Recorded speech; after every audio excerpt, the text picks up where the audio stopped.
you are here for Drawing Across the Color Line with Kids, a conversation with three of our favorite children's illustrators and authors. Andrew, do you want to introduce us first? Sure. I'm Andrew Grant Thomas. I'm a co-founder of Embrace Race. I identify as African American. I'm Melissa Giroux. I'm also a co-founder, and I am multiracial, Black, white.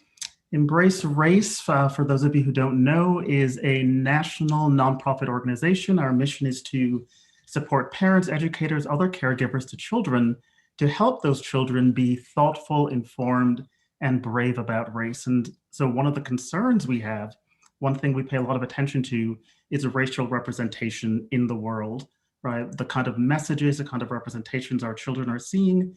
And tonight, maybe for the first time, we pay attention to the kind of representations that children themselves are creating.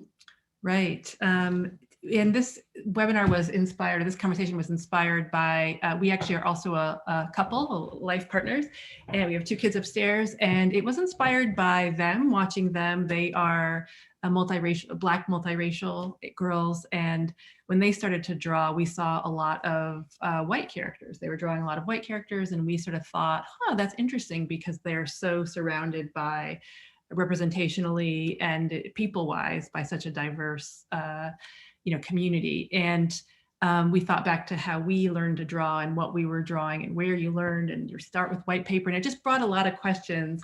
And talking to people anecdotally, it wasn't uncommon for kids to draw mostly white characters, no matter how they sort of identified or were identified racially.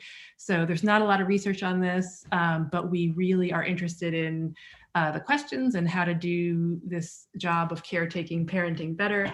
And we're so excited that we have Grace Lynn, we have Oge Mora, and we have Yuyi Morales coming to join us. We created a video with Kate Geis, who is our video producer. We're going to play that video for you. It runs about 44 minutes. It's a conversation between these three illustrators about these topics. And then at the other end of that, they're going to come on and answer your questions. So be sure to put those in the Q&A. I know you've sent some of them already. We're excited. And the very last thing I'll say is, for those of you who have frequented our webinars, typically they're 60 minutes. So they go from 8:30 to 9:30 p.m. Eastern. This one will go an extra 15 minutes to accommodate those questions, right? So stay tuned if you can. And Andrew and I get to be in the chat this time. So let's roll that video.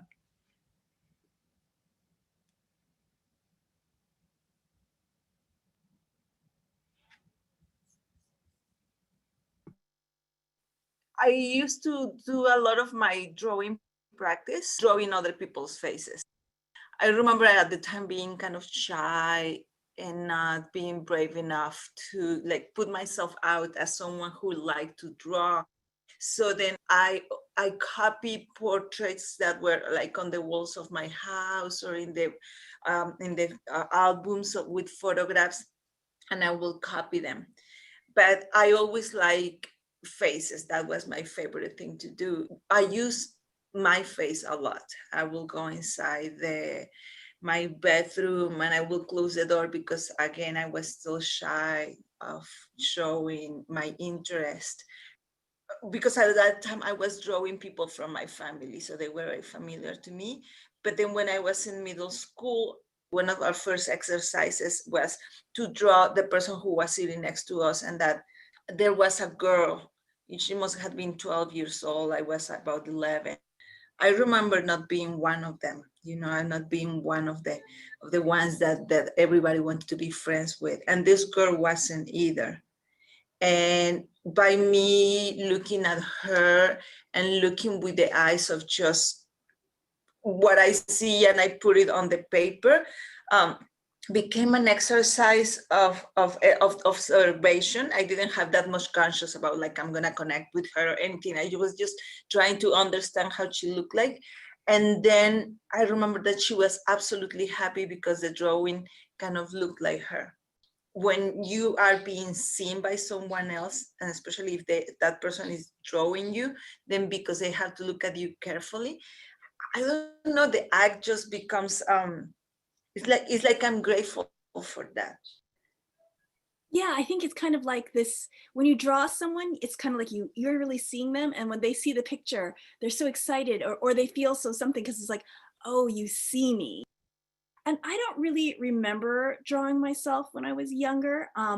I remember very vividly ripping out ads from magazines and copying them, and like always these like beautiful women with like really long eyelashes, and like, and just copying and copying them over and over again, and always kind of looking at them like, oh, they are so beautiful, and like having this idea of beauty being a very a very like unattainable as a woman and also very unattainable as someone Asian or somebody of a minority race, like, because it was always a very, very beautiful white woman that I was drawing over and over again and idealizing. And it wasn't until college that I started drawing characters that were Asian. And I started actually drawing like my parents and my sisters, and even really myself. I think to get into I went to the Rhode Island School of Design, like Oge, and to get in, I think we had to do a self-portrait. And I think that was probably one of the first times I ever actually drew myself. And I remember feeling really uncomfortable. And and I remember even thinking, well, it's supposed to be, it doesn't have to be like, I don't have to be pretty. I just have to make a good picture. And like, but like, I never considered myself like attractive, because it was not what I thought what beauty was at that point. So that means like all my whole childhood and up in even those teenage years, I had an idea of what beauty was that was influenced by all the visions and art around me that was really harmful, and really harmful to me, to the fact that I never drew an Asian person until I went to college. And I imagine it's extremely harmful to everybody, to all the kids who experience the same thing. Yeah, no, I would totally agree with what Grace had said. I think when I think about any self-portraits I had done at that point, they were only if like I was required to draw myself, was the only time I would actually like try to draw myself. And I had this idea, and I think sometimes young artists, at least in my time, I had this idea of, oh, this is what good art is supposed to like look like or be. And because like the good art didn't have people that like looked like me, I just like assumed them like, oh, well, like, that you're not like people like you. That's not the sort of art you should be like drawing. And it was also for me coming into like, I think around like my senior year, and in that first year of college, just realizing that I actually had this really interesting experience my first year of college at this like apparel critique, where they were looking at the artwork that these apparel kids were making. And there was this one girl who came in, and she had like these crazy outfits for her models. And I was like, oh my goodness, they're gonna not like this. Like, it's ridiculous. What's this artwork? And what's this, these clothes that she had made? And they actually took really well to it. And they were like, oh yeah, no, we totally understand that you're really into costume design. We can totally tell by like what you yourself are wearing. And I just thought that was like kind of a moment where I was just like, oh, like I started to think about the connection between myself and my artwork. And I was looking at my artwork in this time, and I'm like, where am I in this? Like, why these images? Like, why would I be drawing this? This isn't what I know, And then I started thinking about like my godmother's home, and like the clothes that my mom likes to wear, and like artists that like are prevalent in my community that like I knew so much about, but like I just kind of put them in the back of my mind and just didn't really like reflect those in my actual artwork. And I think there's something really powerful about being an artist, where you have the ability to put images or put people that you admire or things that you think are important in the spotlight. You know, that's the great thing about being an illustrator, where we get to bring light to those sort of things. And I started to more so think more deeply about, well, what am I giving spotlight to? What am I giving light to? And I want it to be things that were deeply important to me. And I realized up to that point, I hadn't before. And, you know, I went through a very similar thing when I was in art school. Like, I talk about this quite a bit in some of my talks about how I went to Rome, Italy. And while I was in Rome, Italy, and like drawing all these, like copying the greats and drawing the Roman landscape, you know, and learning all these things, and then realizing that I myself was never in my artwork, you know. Well, I met an Italian man, and he said, okay, so your parents are from Taiwan and they came to the United States. Why did they come to the United States? And I realized at that moment, I did not know the answer, and that I knew all these obscure things about Roman history. Like I could tell him, you know, how long it took for the Sistine Chapel to be painted, right? But I couldn't tell him why my own parents immigrated to the United States. And it was like that kind of revelation that I was not in my own art, that I did not even know myself. The idea of like, you know, an artist being somebody who has a vision or a message or something they want to share with the world, and then realizing that I was not being an artist sharing anything with the world because I had never even looked at myself. And that was what was like transformative for me as an artist. You know, it makes me think about like what you're mentioning right now, Grace. This ability that we have or we don't have sometimes of seeing ourselves with love, with admiration, with reverence, with curiosity, before we can transfer all of that to seeing someone else. If we have not been able to practice it with ourselves, how can we then offer it to someone else when we see them? And you both grew up in the United States, is that correct? Yeah. So I grew up here in Mexico, and here in Mexico, of course, we have racism like everywhere else. But one of the things that is that is particular about Mexico is that racism is something that we hardly have against others. It's something that we have about ourselves. We were taught when we were colonized that if you were Mexican, if you belong here, you were of less worth, of less beauty, of less intelligence, and everything. And we have carried that forever. So it makes me realize how difficult it is for us to be gentle, kind, admirer, and everything of ourselves. And how hard it is when you don't have that practice, you haven't practiced it with yourself, you cannot put it out there either. So for me, it has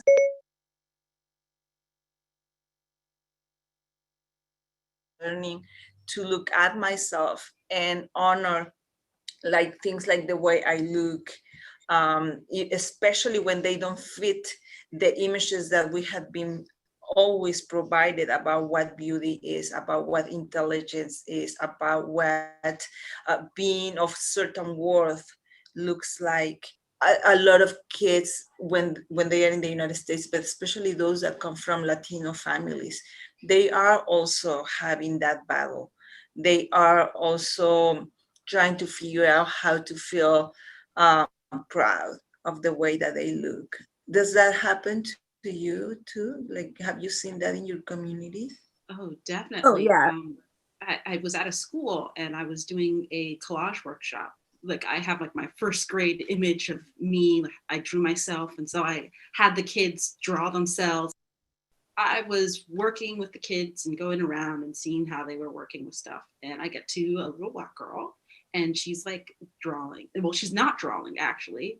There's like nothing there. And I was like, oh, okay, like what's going on? Like, how are you doing? And she was just like, she was like, I hate my ears. I hate my hair. I'm ugly. I don't want to draw myself. And she was just having like such a hard like time, you know, and just really stressed out by this idea that she had to depict herself. And like I was just telling her, I was like, your hair's like my hair, it's beautiful, and your skin and everything's like mine. And she was just like, you know, it's kind of like, it was kind of like, you know, like your parents are always will tell you like, oh, you're beautiful, blah, blah, blah. But when you're like a kid, you don't really like believe them. You're like, oh, you're just saying that. You know, it was like kind of like a real emotional experience, like seeing her like go through that.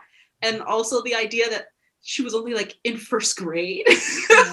And it just kind of like made me think of myself and just how early like kids internalize those images, you know? And then I'll say at the other side, there was another kid, he was a little Black boy, and he was like, he didn't like want me to see his paper. And I was like, oh, like show me your collage, like what's going on? I want to see what you're drawing. And he was like, I have to start over. Like I did it wrong. And I was like, no, like let me see it. And he had drawn himself. He had essentially drawn the little boy from Thank You Amu, with like the little buildings in the back, because he was drawing himself in the way through that image. And that was just kind of a moment for me. And I was like, oh, it's amazing. Like keep going and things like that. But it just was kind of shocking for me, where I just kind of remembered how important it is what we do, and also how early those messages kind of like seep into your mind, you know, without even realizing it. Like I think if I was sitting here today, I can't think I can remember, oh, if I had any kind of issues from that age, but it's there, you know, it's in those images that you're constantly seeing, and it just you carry it with you for a really, really long time without even realizing it. Yeah, and it's so heartbreaking when you hear and witness those things. You know, when I before COVID, I used to do a lot of school visits too, and you know, and I would go to a lot of schools that were not very diverse, very like homogeneous, and usually not diverse, meaning mainly white. And I remember, and very often I would go into the school and there'd be like one Asian girl or one Asian boy, and their face, just like me coming in like, hi, I'm the author today, would just like completely light up, you know, and be like, oh, you're the author. And they'd be like, oh my gosh. And they always would come up to me right after, like, I'm Chinese too. Like as if I couldn't tell. But it's always so, and like, but those interactions, all of a sudden you realize how much that matters to them, because it's like, oh, the author that came in that my teachers are making a big deal about, you know, that is obviously somebody that counts, you know, looks just like me. And oh my gosh, that means, you know, people like me count. And that is something that I think I craved so much when I was a child, you know, so desperately. And it's so important, I think, that we try to kind of feed that in the kids today. I'm thinking of the times when people have drawn me, and it's always been an act of love. They're like, oh, I love you so much, okay? I wanted to draw a picture of you. I don't know how you guys felt when you were doing your portraits.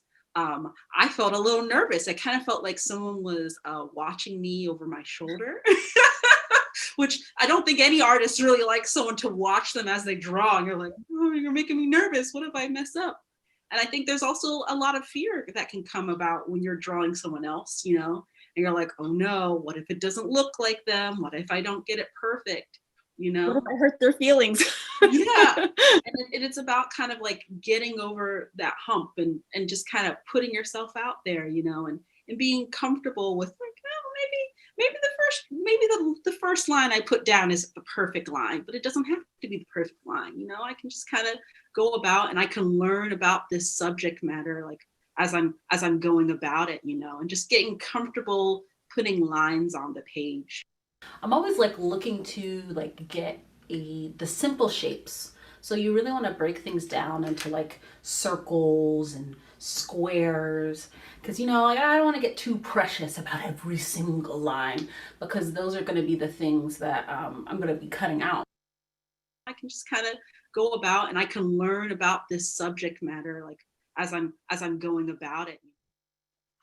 Oh, Kind of representation. that's beautiful. Can you put it a little closer? Oh, Wow. And it's so much in your style, okay, like Yeah, like the first drawing I did was more of like a drawing of you, and then I kind of just took my favorite things like your nose ring. I got like some like yes. titanium metallic paper so it shines.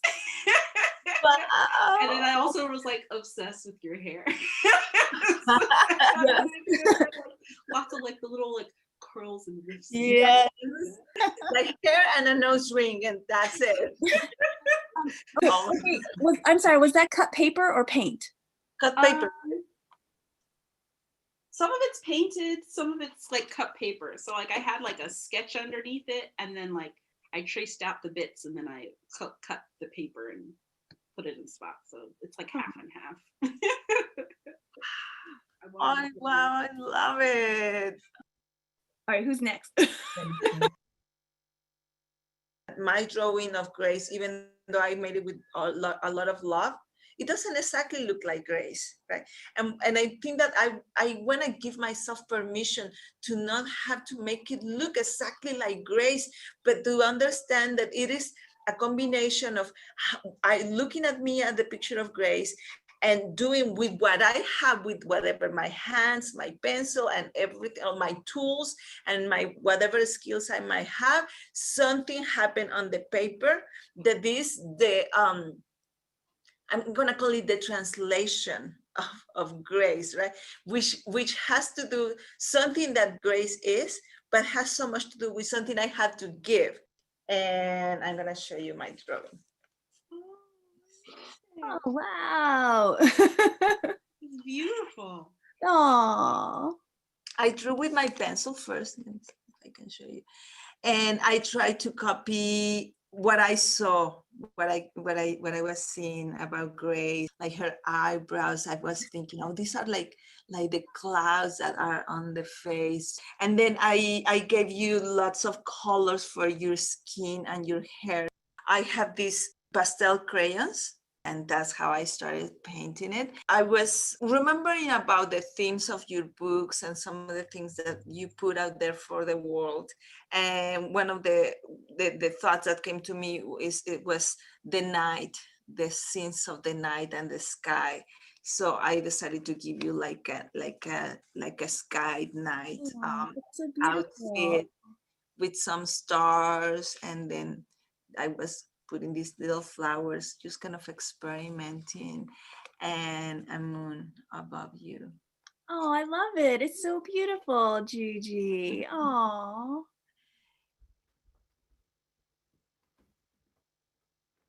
I feel like everyone should draw or paint or illustrate or draw their friends and kind of trying to really understand their personality because you're trying to convey it in the art.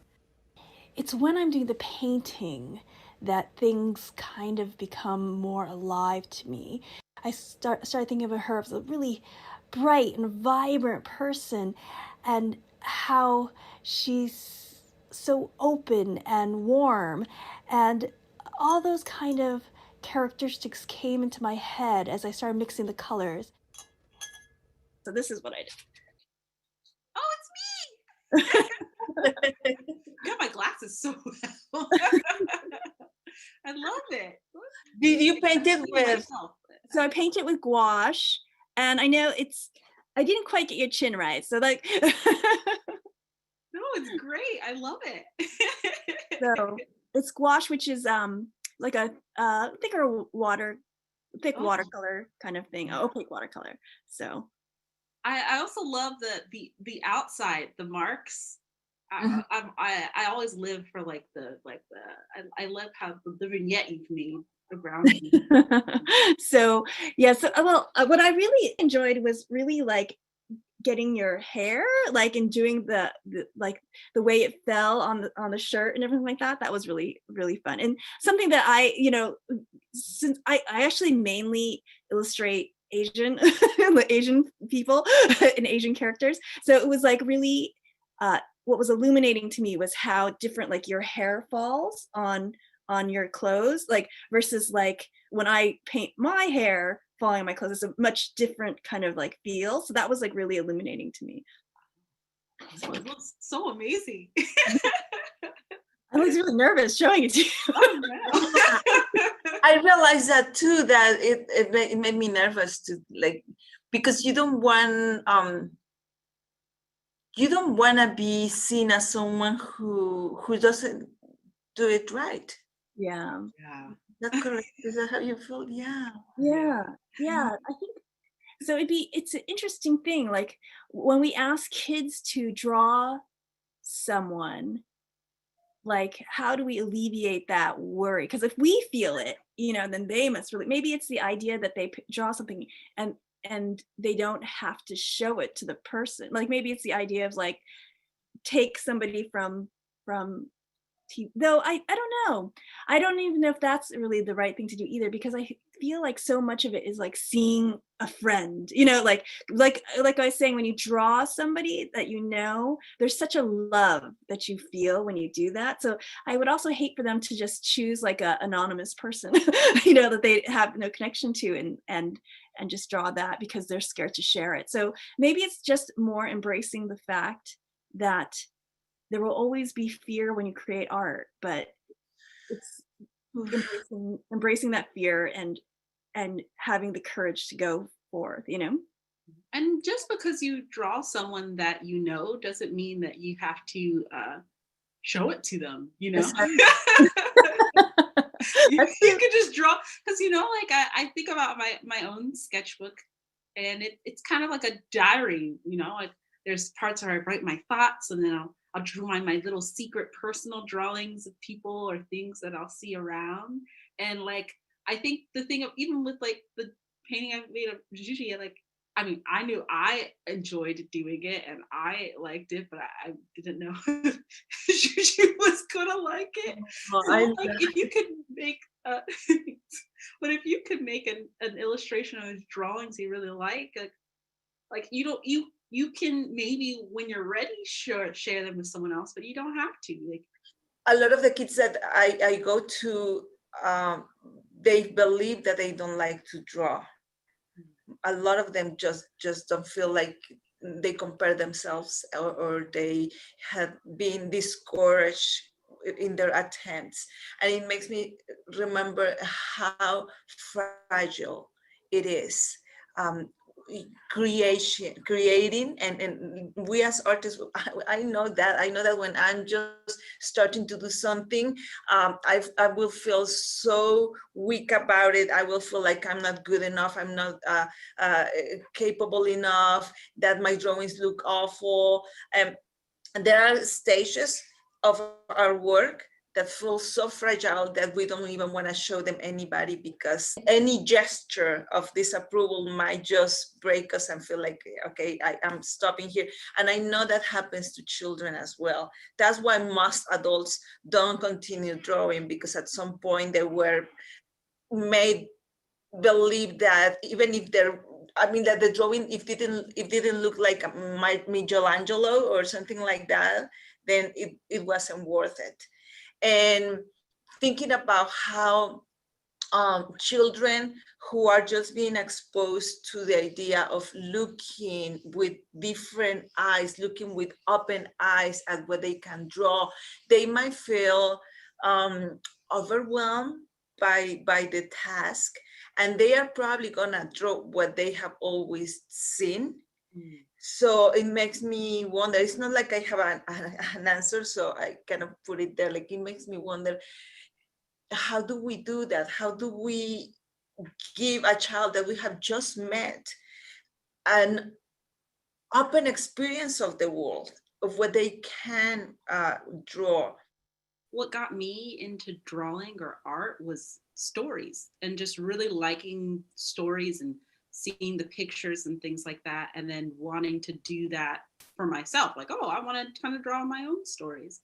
And so thinking about what stories or whatever, if it's movies or TV or what books like your kid is reading or is being exposed to that can inspire them to make their own work.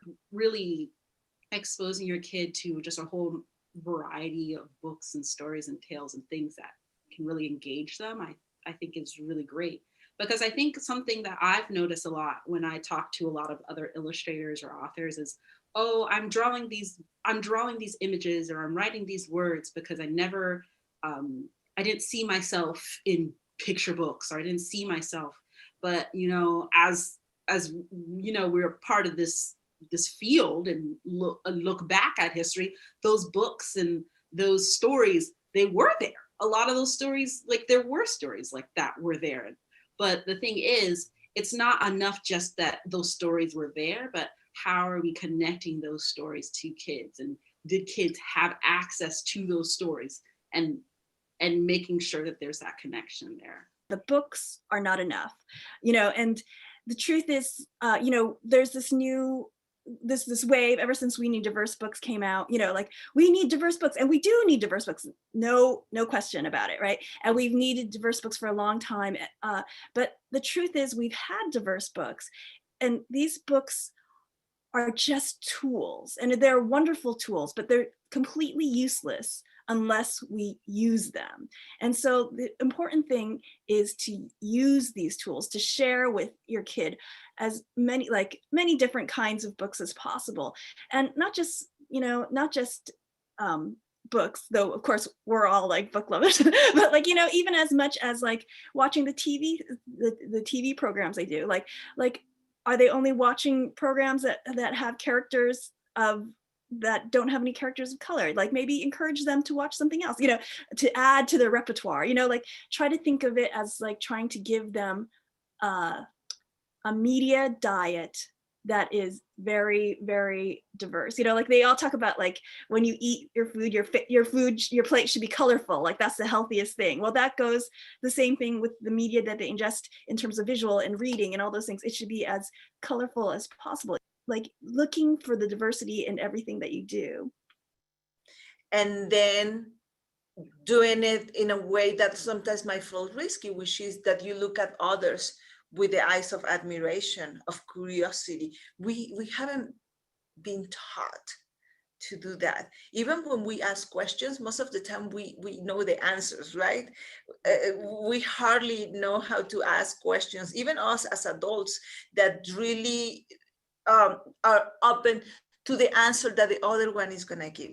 So how can we draw, paint, or children, how can we transmit that their experience is open to receive all kinds of answers, all kinds of features, colors, energies, everything? I will believe that's a life learning.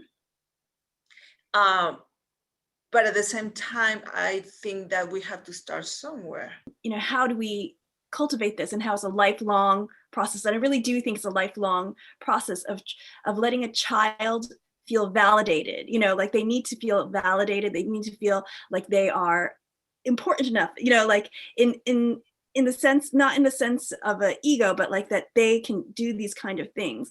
And that's really a life thing that like parents are always struggling with, I think. But at the same time, as outsiders, as, you know, teachers, as friends, as authors just coming into the classroom, yeah, we cannot give that to them, but maybe we can give them a taste of that, because I think it's true.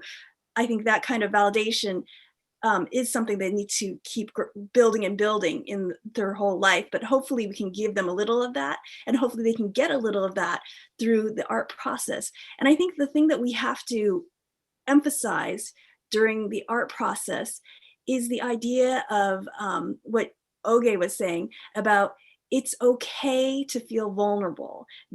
Creating art is always going to be an act of vulnerability, and it's always going to be an act of courage. And the idea being like, it's okay, it doesn't matter what it looks like, what matters is that you did it, and that's the courageous, brave thing to do. And I think that is what we should emphasize as caregivers, as people who are encouraging kids to create. It's more the encouragement of the bravery of doing the act than the actual thing. And I think if we keep doing that, that is something that can hopefully help build, like add the coins into that self-esteem that we're all trying to build in kids these days.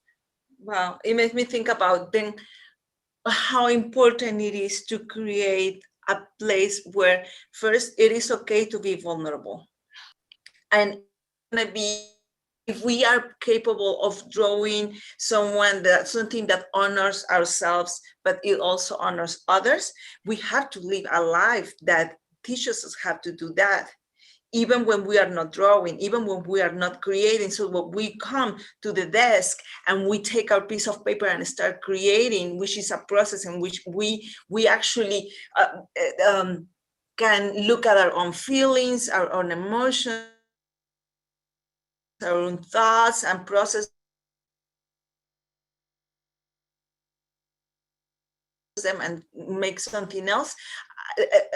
That time kind of takes from everything that we've been doing around it and just brings it all together and makes us create something, but probably out of the blue and just by drawing is not necessarily gonna stick. Is in order to be powerful and have something that really fits our soul and even our own identity and the way that we see others, is going to have to be surrounded by many other things. Like you were saying, Grace, like at school, then we are going to have to look at math problems with a different lens. We are going to see the food that we bring to the table, not as something that only came from the market, but something that a real person had to grow and picked and transport and eventually bring it here to where we are eating. So it's going to have to be a wholesome experience.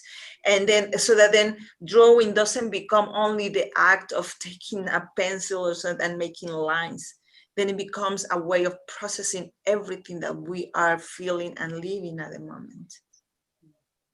Yeah, that's so beautiful. I completely agree. I think, like what we were saying, how the books are just a tool. I think you really pointed out how creating art is just a tool as well to make sense of all this stuff around us.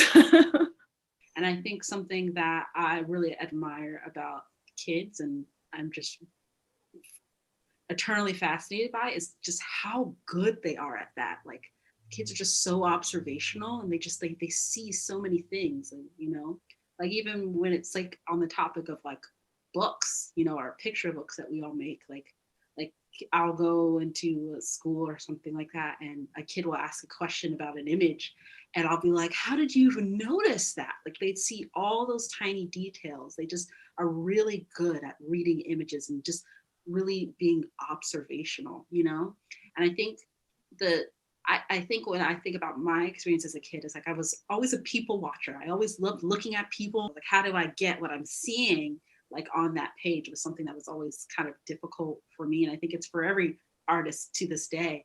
I think something you get better at is the more and more you draw, and like you get, it's like an instrument where you that practice, you get better at translating that.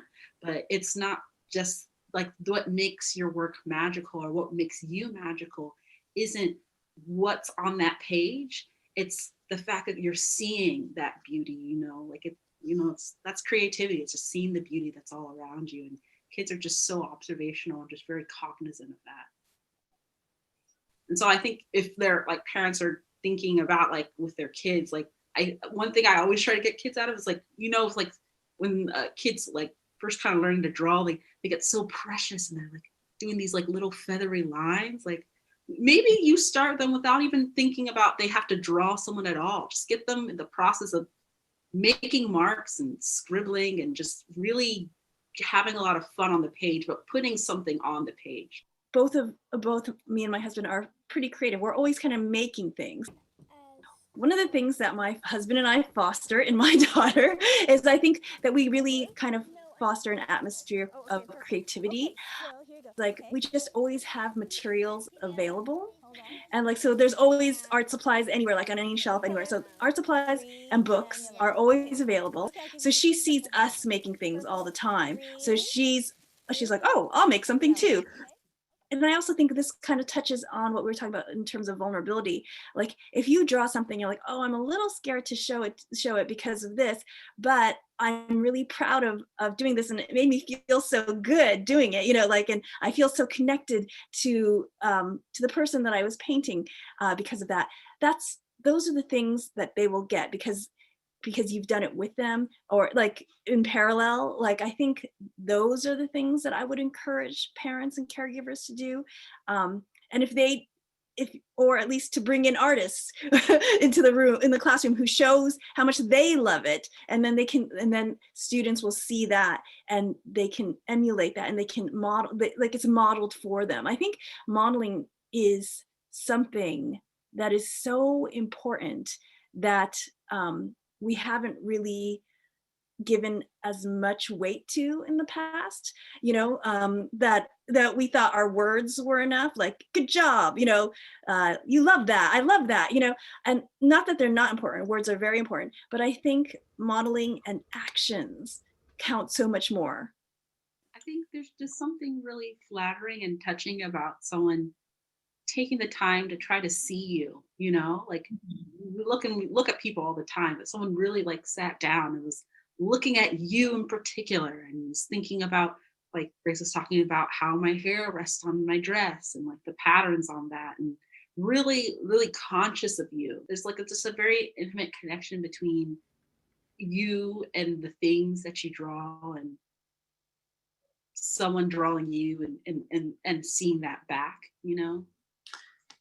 Yeah, I can tell also that I felt right now I'm still enjoying that feeling of being seen, because it feels like I've been loved for that time that you took to make my portrait, to look at me and try and with your work, with that precious things that is your work, you did something about me. It's like, who has done that for me before? Very few people, because it's an act of love that very few people give, I think. Not for other reasons, not because of lack of love, but sometimes because we don't feel courageous enough to do it in that way. There are many ways of loving, and that's one of them. Like most recently I've been studying and learning from other people about how we interpret love, and we usually tend to give our love to the people that is close to us, maybe our family or our partners, the people that we choose. And to that people, we give them respect, we give them time, we give them care, but we usually don't do that for other people that is not the ones that we have close. If we just met someone, it seems like we think before we give them all of those things, and I don't know why.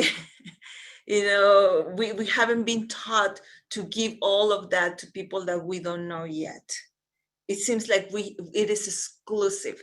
We only have it there for my mom, my child, or my partner. But what happens when we have someone else who is just as beautiful, worthy, alive, and everything? It's just another person. Are we capable of giving that other person the same love, the same things, the same respect, the quality of treatment, and all those things that they don't have to earn it, because they already are they are worth of that, of receiving that from every one of us.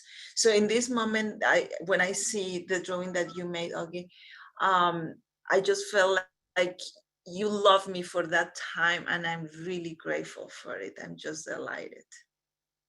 I love what you said, like how you don't have to earn it, like, and that when you want to give that love, and like I feel like I've only met Oge like 2 or 3 times, but after painting that picture of her, I feel like so connected. I almost feel like I feel like, oh, it's like she's my best friend now because I've like painted and thought like, and I've thought of you like while I'm, you know, like all these things. And I think when you showed the portrait you did of me, Gigi, it's just so touching and so like it just feels so amazing to think like someone was thinking of me, and not just like the way I look, but like all the aspects of the things that make me and how and that is such a gift. And that is probably what, so for me as an artist, for me, for my history, for all the things, that's so much of what I've been striving for in the work that I do, the work that I do, and who I am. Is like always striving to be seen and be worthy just because of who you are, you know. And so seeing that really made me feel like, oh wow, that's what I've been looking for, you know. And so I think that is the gift that you get when people draw you. Wow. You know what makes me wonder, like right now, how we are in these COVID times and we cannot hug each other, we cannot touch each other, how this could be a way of showing our connection and our love and our curiosity until we can again hug and do other things. I think this could be a really awesome way of, of saying hi and saying I'm here for you. Yeah. When I think about why I am an artist or why I love art is I love people, you know, like I love drawing. I love drawing people because I love people, you know, and I love meeting new people and seeing what they're wearing, seeing how they express themselves, and seeing kind of that light that they have inside them, and trying to capture that likeness in an image, you know. And I just think that is that love of people, and that love of people different from me, and that love of learning about people, especially people who are different from me, is what really motivates a lot of my artwork. You know, it's like the artwork, it's a celebration, you know. Yeah.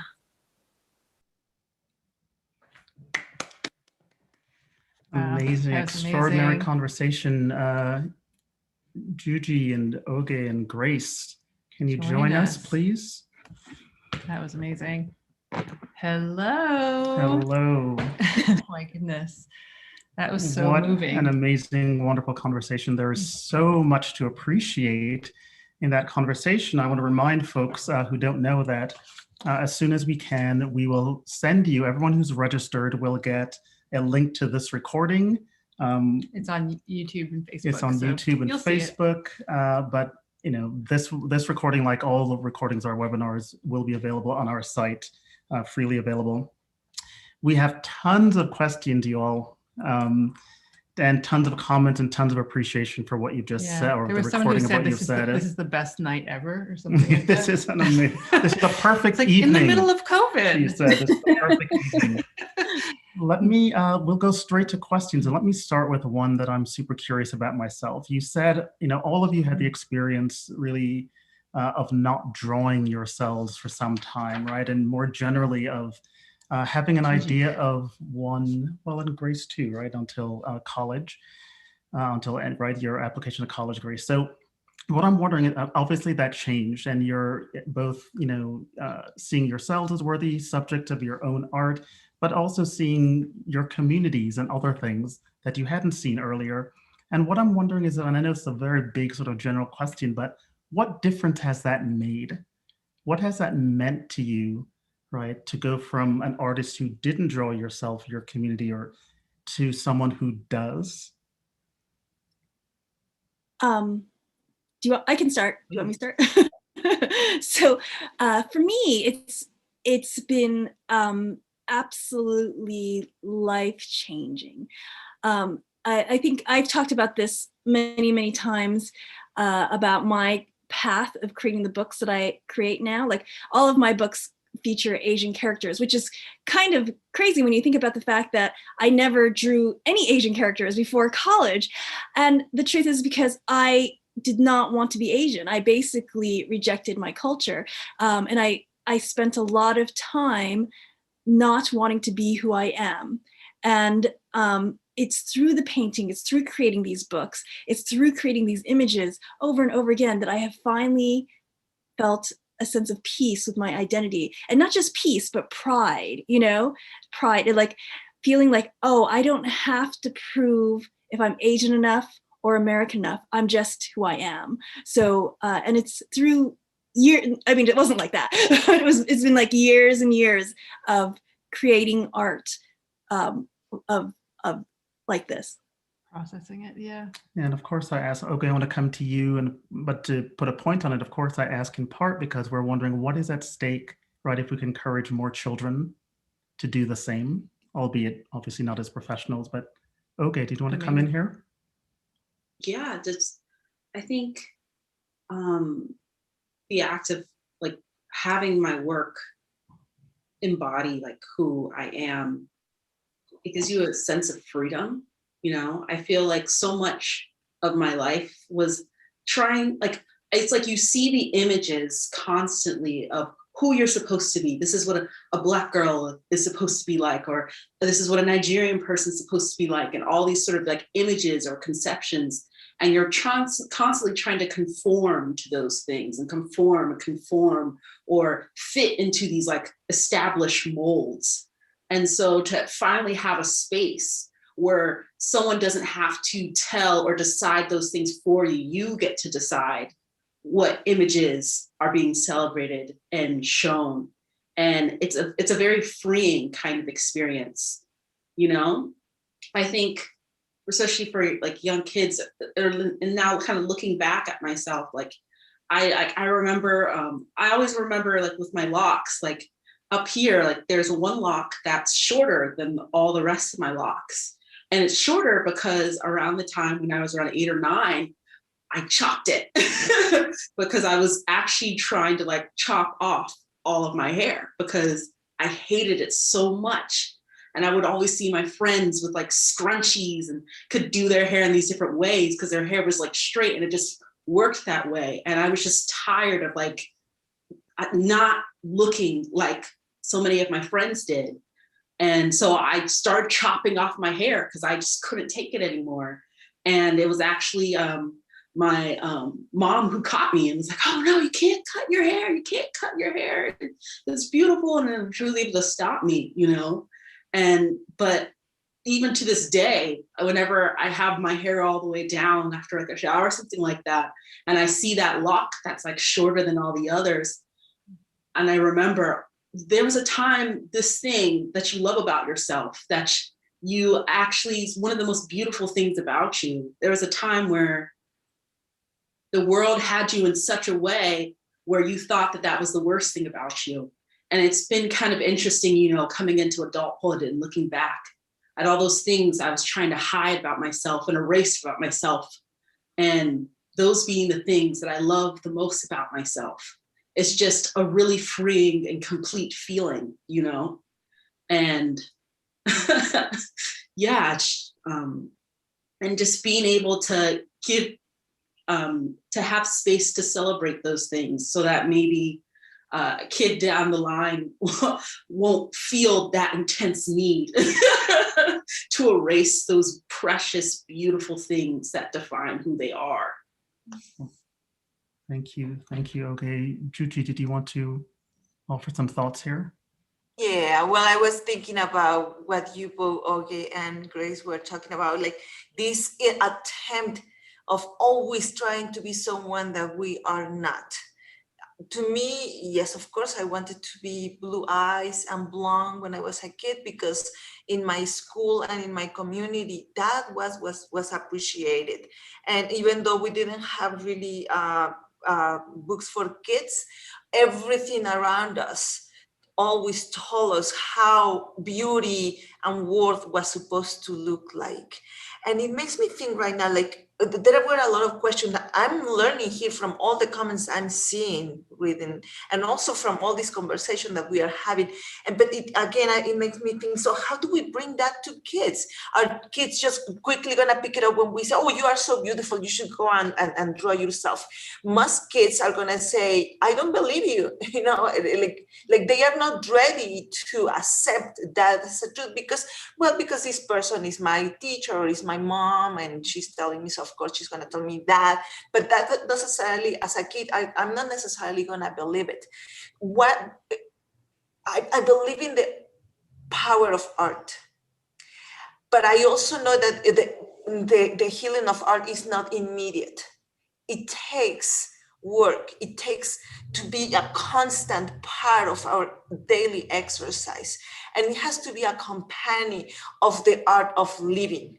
If we are in a place and where we are not seeing ourselves as something that is worth and something that is present, someone that is present, if we are not seeing people like us being celebrated, if we are being criticized all the time by how we act or how we look or the way we speak. I was watching the video and I was hearing myself once more speak the way I speak, which is cut like this, and I talk about many other things that is not specific to the theme, and I babble, and I found myself once more thinking like, oh my goodness, this is the way I speak, and I don't know if people who are seeing this video are gonna understand me. It takes a moment for me to stop those thoughts and say, I'm proud of the way I express myself. That's how my brain, that's how my expression works, and it is okay. So if we as adults have such a hard time being kind to ourselves and seeing the value of how we express ourselves, how we make drawings, how we speak, how we eat, how we wear something. If we have those problems, what happens with our children?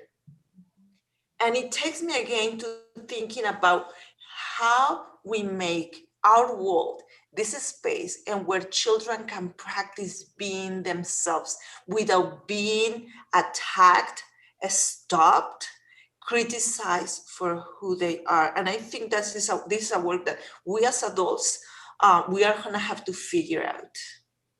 Yeah, I really appreciate that and what you've all said. It's funny, Yuji, I love the way, I mean, you all express yourselves, but I was saying to Andrew earlier that, and also during the video, that, Yuji's always asking the question, you know what I mean? Like Yuji's always saying there's no recipe, like let's sort of, and inviting us to think more deeply, to think harder about it and to bring more, to complicate things, in fact, to bring more in.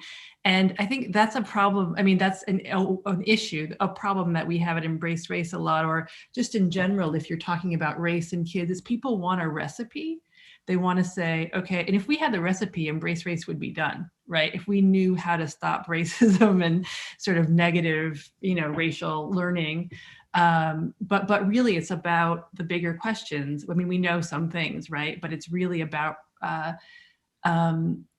raising our capacity to sort of ask the questions and process what we're thinking and bring it all in and do that with our kids and have our kids also learn to be, sort of critical, but also embracing and questioning and learn to be on their own journey as well, So anyway, that's so real, what you just said. And I really appreciate it. No, and I think this is implied in what you said, but, Juji and all of you really asking critical questions and being okay with not having the answers to them, right?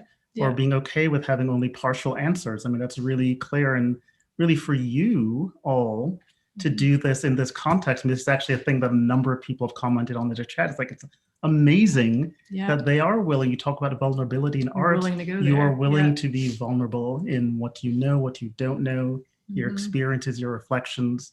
a real The journey strength. continues. It's a real strength that you each have and that you really seem to bring out in each other as well, which is really lovely to watch. So we bunch of questions, some questions here about several questions about helping kids navigate not drawing racial stereotypes. If they're drawing across the color line, right? So I know Grace and I had a conversation that sort of inspired a lot of this a long time ago about this, but I wonder what tips or how you would respond to that. Anyone who wants to take it, but. Oh, yeah. I think we're always gonna make mistakes about that, don't we? Yeah. Make mistakes before we can do it right, because I don't even think that I know the answer to that. I don't know if you know about it. When I'm making my books, I have made all kinds of mistakes too. I come from a place where diversity wasn't exactly what we were about, right? And then when I got to the United States, I remember seeing so many different kinds of people that I have never seen before. And also I came to the United States as an adult, and yes, I had all kinds of stereotypes about people. And the only thing that occurs to me right now is something that we mentioned in the video, which is curiosity. We need to be really open-minded about seeing others and what they present to us with nothing in our repertoire, like just open up to whatever this person in front of me is, without me anticipating anything, without as already assuming what I'm gonna see. And if we can foster that kind of curiosity, that will be great. I know I'm trying to foster it for myself too. No, I definitely agree with Juji. I think, yeah, we all make mistakes. We all are learning. We're all eternal students on this road of how we're reflecting the world around us within our art.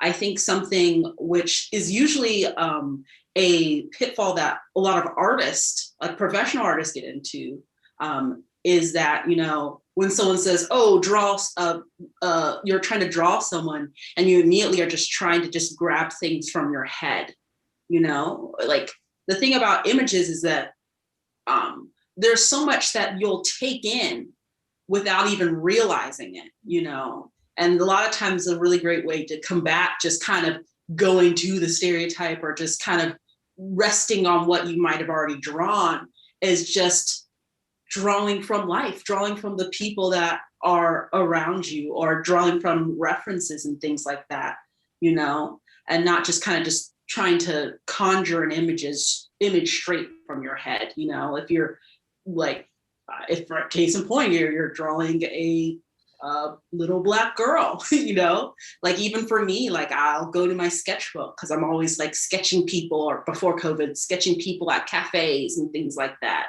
And just kind of taking those sketches of people I've seen around, or a memory of that. And that's how I bring life into my artwork. That it's just, it's not something that just kind of came out of nowhere. Like, for example, like something like the little girl in Saturday. Yeah, she's got a lot of inspiration from me when I was a little girl, but those like patterned tights were from when I worked at a toy store. There was a little girl who came in with the coolest patterned tights, and I just thought, wow, those are really amazing. I want to draw someone who has patterned tights too, but you can only get that if you're observing, and kids are already such natural observers that just really kind of encouraging them along that process, I think, is always a really great thing. So I'd like to take a slightly different approach to that question. Because I'm assuming we're talking about kids, right? And I'm thinking that we're talking about really, to me, I'm thinking we're talking about younger kids. And the idea being, if they create something with a racial stereotype, instead of saying like, that's a mistake, or getting really upset about it, maybe it's about talking about, why do you when we talk about books a lot, right?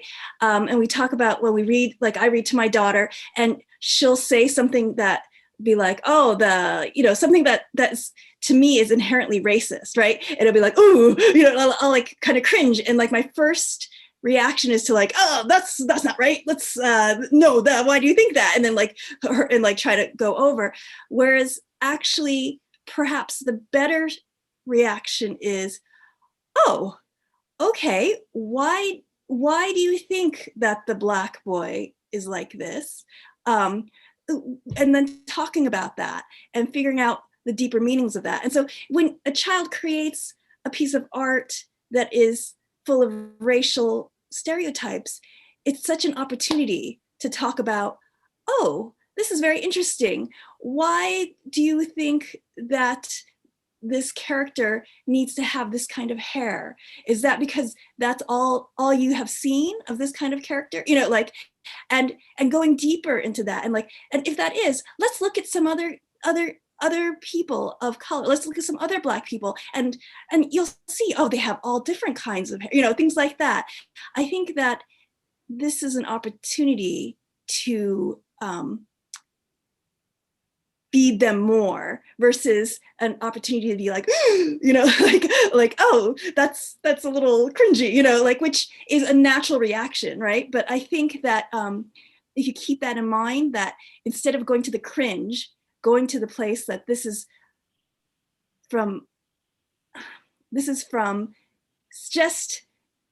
your kid taking in what they've seen in the world and spitting it out, and if they are spitting out something that makes us cringe, we have to figure out what to put in them that's better.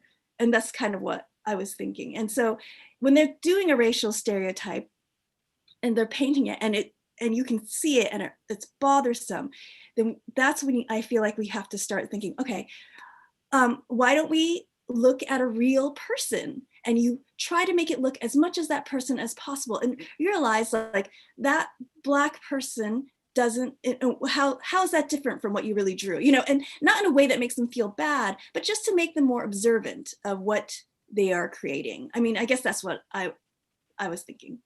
Right. Yeah, no, thank you, Grace. Yeah, that's great. And Grace, I know you use models as well, right?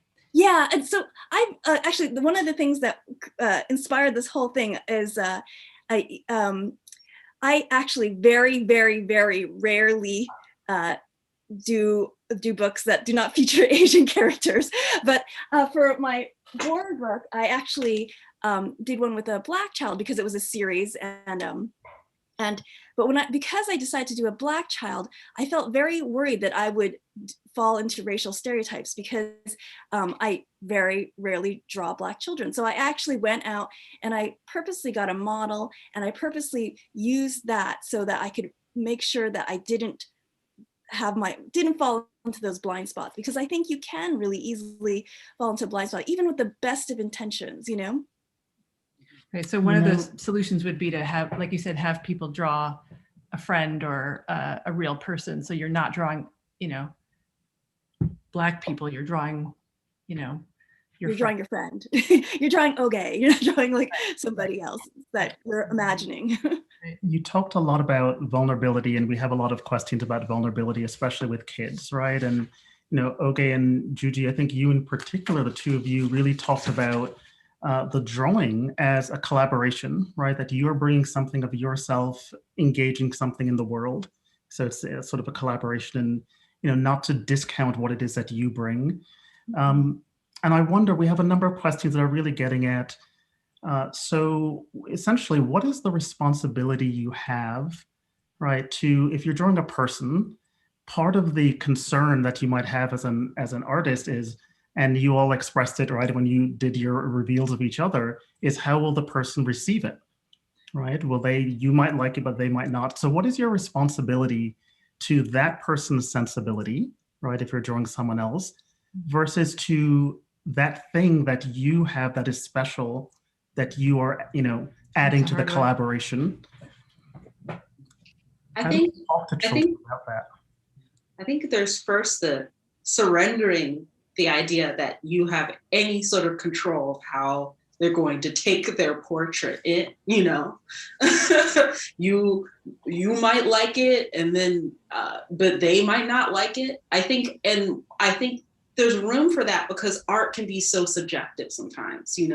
Someone might look at something and they will be like, oh, it's not right, or this is not to this sort of style I like things, and then someone else will look at it and be like, oh, I love it, it's perfect, it's beautiful. And I feel when I feel very vulnerable or very timid about like that drawing and that experience, I actually really like that subjectivity, or I'm like, well, if this person doesn't like it, well, there's someone else who might like it, I think there's just also, just had it, where, where when you're drawing someone and if they,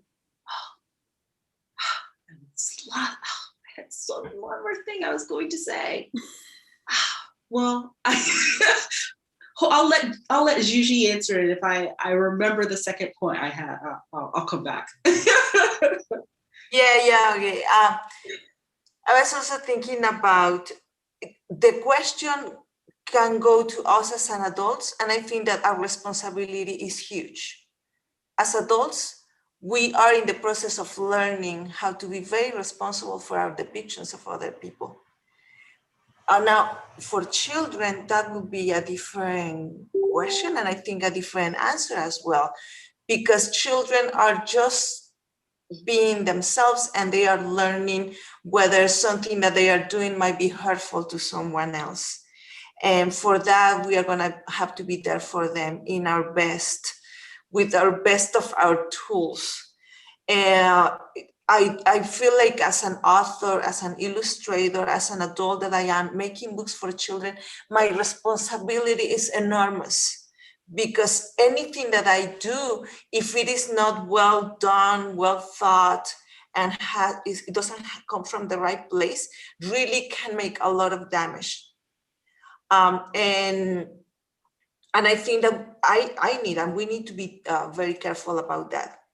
I think that we also have to risk sometimes. And when we put our work out there and it's gonna be public and other people is gonna see it, we are gonna have to be ready to hear the feedback of others and make amendments or whatever needs to be done that has to do with our own growth, our own learning.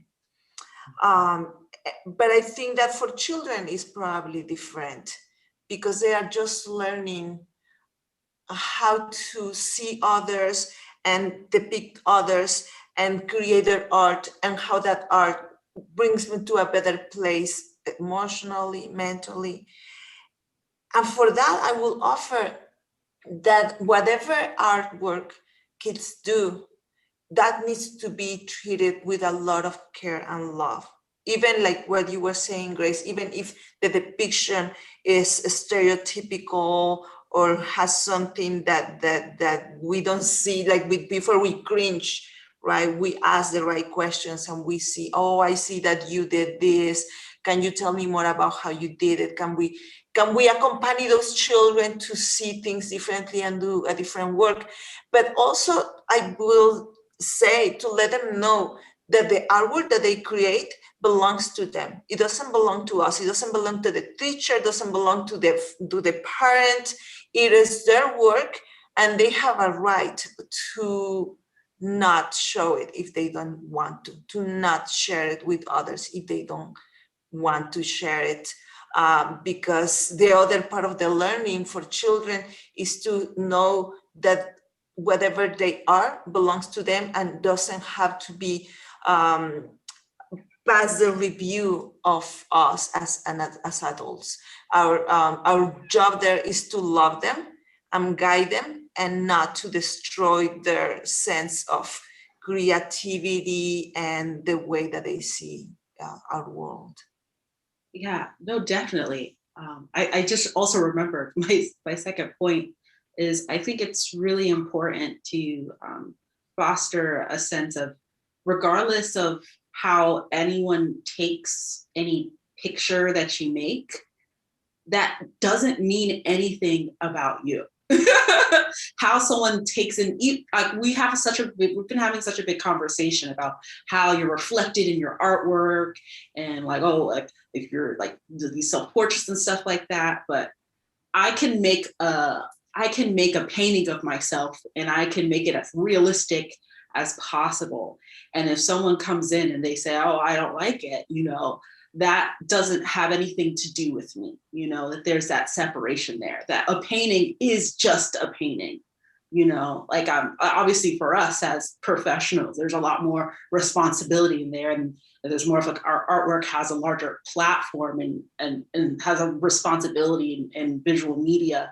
But for a child, like if the painting or if they have a friend who doesn't like a painting they did or a picture or something like that, that doesn't have anything to do with them, even if they are the one who made it, And that's even a lesson that us as artists, I can't speak for Yuyi or Grace, but I have to remember something like that. And it's very freeing, where I might make a piece and I might like it or I might not like it, or someone might like it or they might not like it. It's okay. It doesn't really have anything to do with me. I can make another piece, or I might do something else that they might like. That I think when we're talking about kids and whether or not the person that they're drawing appreciates the piece that they have, I think there's something important on lowering the stakes. that if you can keep it very relaxed, it's not this gigantic kind of big deal, just to get them more relaxed with just the act of creating, that you don't want them to feel so stifled that they're afraid to just really express themselves. Well, we ran out of time very quickly. Grace, do you want to say something quick? Oh, okay. No, it's okay. Go ahead. We're just in, you sure it's not quick? It'd be too long. Okay. Okay. That went by very quickly. We so appreciate everyone for coming out, the illustrators, for taping yourself and for drawing each other, even when you're used to a much, broadcasting or putting out your stuff in a much longer process. That was very brave. And we really encourage, we're going to put out a shorter video that's a bit more kid-friendly, of a bit more of their time in their studio. So we'll put that out and send you that and this recording tomorrow, as well as some advice drawn from this about just points that these folks have brought up about how to just starting points to draw across the color line with your kids.